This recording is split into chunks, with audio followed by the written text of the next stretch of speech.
तो स्वागत है आप सबका दोस्तों सीए ड्रीम्स के ऑफिशियल यूट्यूब चैनल पर। और यहाँ पे हम लोग सीए फाउंडेशन के paper number 1 principles and practice of accounting को कवर कर रहे हैं। तो चलिए, हम लोग का यूनिट 1 का चैप्टर 3 अकाउंटिंग टर्म्स ये चल रहा था। तो थोड़े बहुत अकाउंटिंग टर्म्स बचे हैं, तो चलो उनको इस वीडियो में ख़त्म कर देते हैं और आप लोगों को इस चैप्टर से अब मुक्ति देते हैं। ठीक है, तो देखते हैं ये 31st टर्म क्या है हमारा, कॉस्ट ऑफ गुड्स सोल्ड। ठीक है, तो कॉस्ट ऑफ गुड्स सोल्ड का क्या मतलब है दोस्तों, कि बिज़नेस है हमारा और बिज़नेस में हमारी कुछ ना कुछ क्या होती है, सेल्स होती हैं। ठीक है, क्या होती हैं, सेल्स होती हैं। मान लो 40,000 रुपये, 40,000 कम लग रहा है, 4 लाख। ठीक है, तो 4 लाख रुपए की सेल्स है हमारी। तो ये जो सेल्स हमने अचीव की है 4 लाख रुपए, इनको अचीव करने के लिए हमारी कुछ ना कुछ कॉस्ट लगी होगी। ठीक है, तो इस सेल्स को अचीव करने के लिए जो हमारी कॉस्ट लगी है, उस कॉस्ट को हम कहते हैं कॉस्ट ऑफ गुड्स सोल्ड। ठीक है, तो इसका एक फॉर्मूला भी होता है छोटा सा, जिसको हम लोग फाइनल अकाउंट्स के चैप्टर में सीखेंगे। लेकिन अभी आप बस इसका मतलब जान लीजिए, cost incurred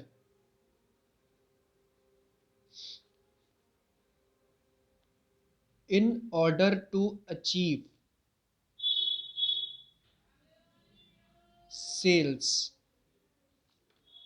is called cost of goods sold.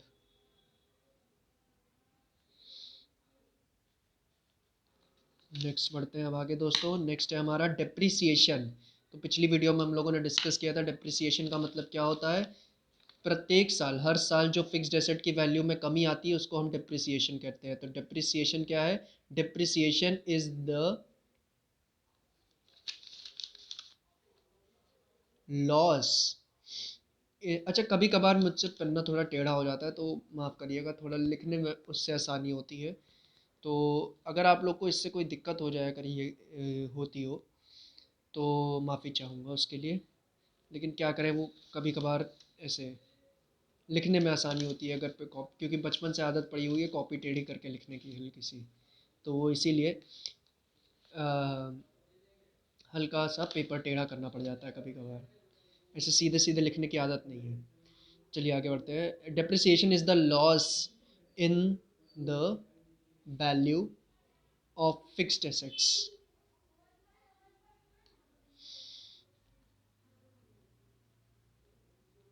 ठीक है, नेक्स्ट। एंटिटी का मतलब क्या होता है दोस्तों, एंटिटी का मतलब होता है जो हमारी बिजनेस फर्म होती है, किसी भी फॉर्म की हो, सोल ट्रेडरशिप की हो या पार्टनरशिप की हो।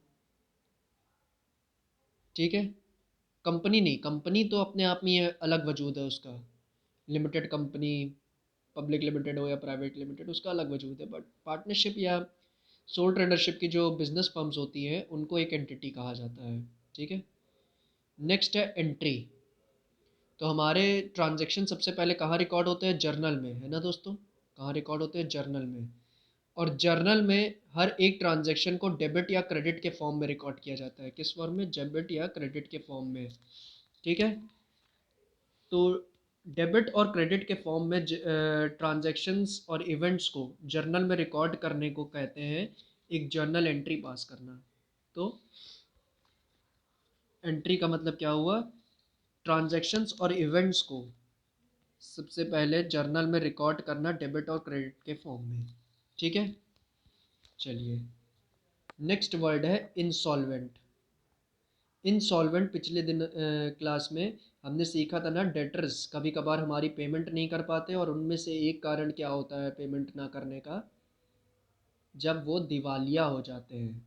ठीक है, क्या हो जाते हैं, दिवालिया। मुझे नहीं पता ये स्पेलिंग सही है कि नहीं, तो अगर सही हो तो ठीक है, और अगर गलत लिख दी हो तो क्या कर सकते हैं, डील विद इट। ठीक है, माफ़ करिए डील विद इट का ये मतलब है कि पता नहीं सही हो कि ना सही हो, मतलब देख लीजिएगा सही स्पेलिंग क्या है। क्योंकि स्पेलिंग हिंदी में तो लिखना नहीं है, पेपर पेपर तो इंग्लिश में ही लिखना है ना। तो दिवालिया तो बस समझने के लिए लिख रहे हैं। तो इंसॉल्वेंट का मतलब क्या हुआ, दिवालिया। जैसे विजय माल्या दिवालिया हो गए थे ना, अपने डेब्ट्स वगैरह पे नहीं कर पा रहे थे, तो उनको अंग्रेजी में क्या कहा जाएगा, इंसॉल्वेंट। और सॉल्वेंट का मतलब क्या होगा? दिवालिया नहीं है, जिसके पास भरपूर एसेट्स हैं अपनी लाइबिलिटीज़ के पेमेंट करने के लिए, जैसे कि अंबानी साहब है, वो सॉल्वेंट है। ठीक है, तो जो दिवालिया नहीं होता है उसको क्या कहा जाता है? सॉल्वेंट। प्रोप्राइटर का मतलब क्या होता है? जो बिजनेस का ओनर होता है उसको प्रोप्राइटर कहा जाता है। ठीक है दोस्तों। नेक्स्ट है रिबेट। रिबेट का मतलब क्या होता है? छूट यानी डिस्काउंट। ठीक है दोस्तों। चलिए, नेक्स्ट टर्म है फाइनेंशियल स्टेटमेंट्स या फाइनल अकाउंट्स। तो हम लोगों ने शुरुआती वीडियोस में देखा था, फाइनेंशियल स्टेटमेंट्स या फाइनल अकाउंट्स में तीन तरीके के अकाउंट्स आते हैं और एक स्टेटमेंट आता है। ठीक है, तो सबसे पहला अकाउंट इसमें क्या होता है? Manufacturing account. दूसरा अकाउंट कौन सा होता है? Trading account. तीसरा अकाउंट कौन सा होता है? Profit and loss account. और चौथा अकाउंट कौन सा होता है?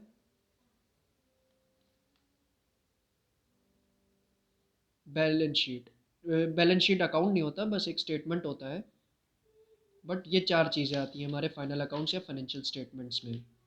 ठीक है दोस्तों। नेक्स्ट है कैश बेसिस ऑफ अकाउंटिंग और उसके बाद है अक्रूवल बेसिस ऑफ अकाउंटिंग। तो दोस्तों, हमारी अकाउंट्स में दो बेसिस होती हैं, टू बेसिस ऑफ अकाउंटिंग।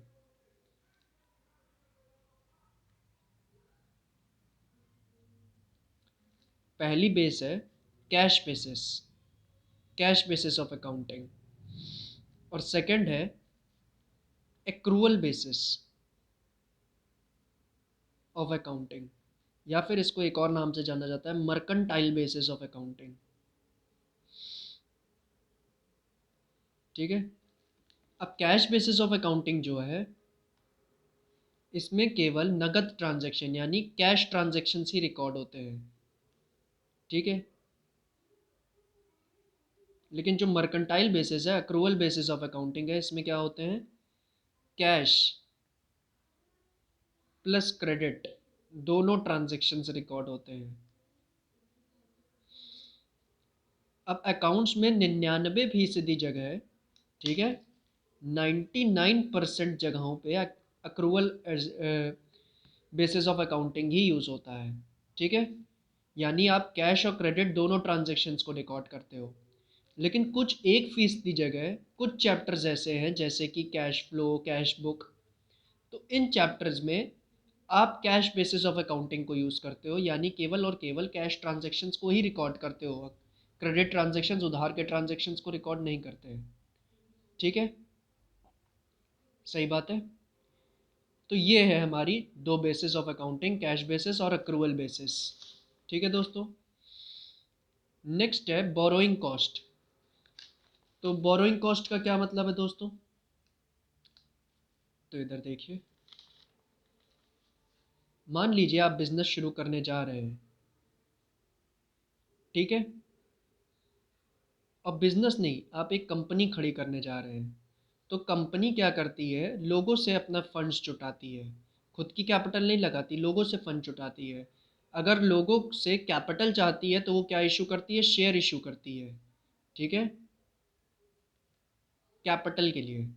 लेकिन अगर लोगों से लोन चाहती है, क्या चाहती है? अगर लोगों से चाहती है कि वो लोन दें, ये डिटेल में कंपनी अकाउंटिंग में हम लोग सीखेंगे, लेकिन अभी के लिए देख लीजिए। अगर चाहती है कि लोगों से लोन ले तो डिबेंचर इशू करती है। अब डिबेंचर इशू करती है तो ये आदमी मान लो डिबेंचर खरीदता है कंपनी का, तो डिबेंचर ले लिया, कंपनी को पैसे दे दिए उस डिबेंचर की जो कीमत है। ठीक है, सही है। लेकिन इस डिबेंचर के ऊपर क्या होता है? इंटरेस्ट का एक रेट होता है।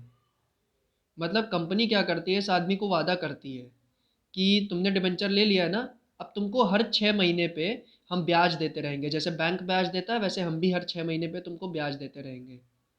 ठीक है, तो कैपिटल इशू करने में तो कोई दिक्कत थी नहीं, क्योंकि कैपिटल आप इशू करते थे तो आपको समय दर समय ब्याज देने की ज़रूरत नहीं पड़ती थी। लेकिन आप जब डिबेंचर इशू कर रहे हैं, ये क्या है? एक तरीके का लोन है ना, तो लोन होने की वजह से कंपनी को हर 6 महीने पे इस डिबेंचर होल्डर को ब्याज देना पड़ रहा है।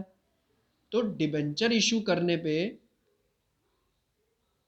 ये जो इंटरेस्ट है, इंटरेस्ट की एक्स्ट्रा कॉस्ट उठानी पड़ रही है कि नहीं उठानी पड़ रही है कंपनी को, क्योंकि वैसे ही शेयर डिबेंचर इशू करने में इतनी कॉस्ट लगती है, ऊपर से ब्याज की अतिरिक्त कॉस्ट। ठीक है, तो ये जो ब्याज की कॉस्ट लगा उठानी पड़ रही है कंपनी को, इंटरेस्ट के फॉर्म में जो भी कॉस्ट उठानी पड़ रही है कंपनी को, इसको कंपनी कहती है बोरोइंग कॉस्ट। क्या कहती है कंपनी इसको? Borrowing cost. तो पैसा बोरो करने के लिए जो कॉस्ट उठानी पड़ेगी कंपनी को, इसको कंपनी क्या कहेगी? Borrowing cost. ठीक है दोस्तों, समझ में आया? ठीक है, कंपनी ब्याज लेना चाहती है ना, तो ब्याज कंपनी लोन लेना चाहती है ना लोगों से, तो डिबेंचर इशू किया। अब आदमी ने डिबेंचर खरीदा है तो कंपनी ने उस डिबेंचर पे लिख रखा है हर 6 महीने पे ब्याज देंगे। तो ब्याज की कॉस्ट, एक एक्स्ट्रा कॉस्ट इनकर करनी पड़ी है ना कंपनी को, जो कि शेयर के केस में नहीं करनी पड़ती थी।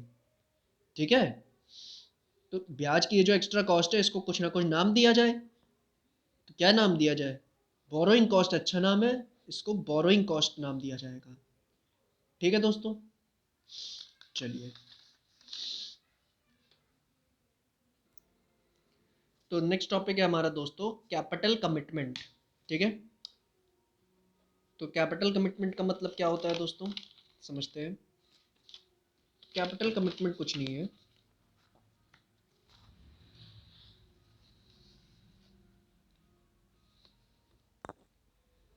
कैपिटल कमिटमेंट नोट डाउन कर लीजिए इसको। It is the future liability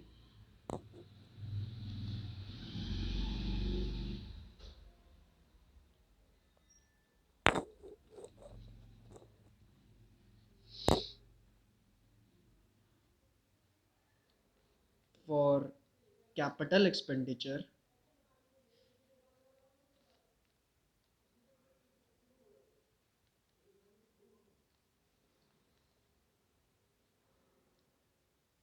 in respect of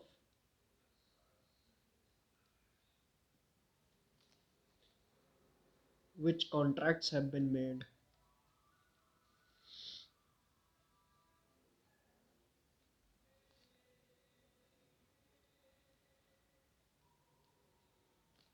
तो फ्यूचर में होने वाली कुछ ऐसी लाइबिलिटीज़, ठीक है, और वो भी कौन सी? कैपिटल एक्सपेंडिचर्स वाली, यानी बड़ी बड़ी लाइबिलिटीज़ जो हमें उठानी पड़ेंगी, जिसके लिए हमने कॉन्ट्रैक्ट्स कर दिया है। ठीक है, यानी जिनके बारे में कॉन्ट्रैक्ट हो चुका है, फ्यूचर में जो हमें बड़ी बड़ी लाइबिलिटीज़ उठानी पड़ेंगी, उनको हम कहते हैं कैपिटल कमिटमेंट्स। ठीक है दोस्तों, चलिए। लास्ट टर्म है जो हम सीखने जा रहे हैं वो क्या है? Capital work in progress. ये क्या होता है? तो कैपिटल वर्क इन प्रोग्रेस भी, एक सेकेंड आप नोट डाउन ही कर लीजिए। इसका क्या मतलब है? Expenditure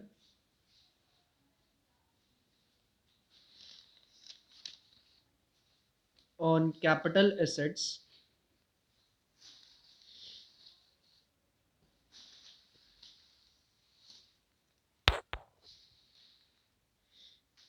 which are in the process of construction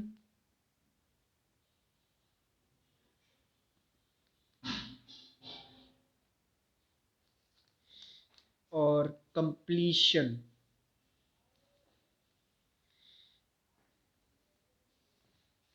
ठीक है, तो expenditure on capital assets, capital assets यानी बड़े बड़े एसेट्स जो हमारी प्रोडक्शन में हमें मदद करते हैं, मशीन्स और प्लांट्स वगैरह, उनके ऊपर जो आपने एक्स खर्चा किया है।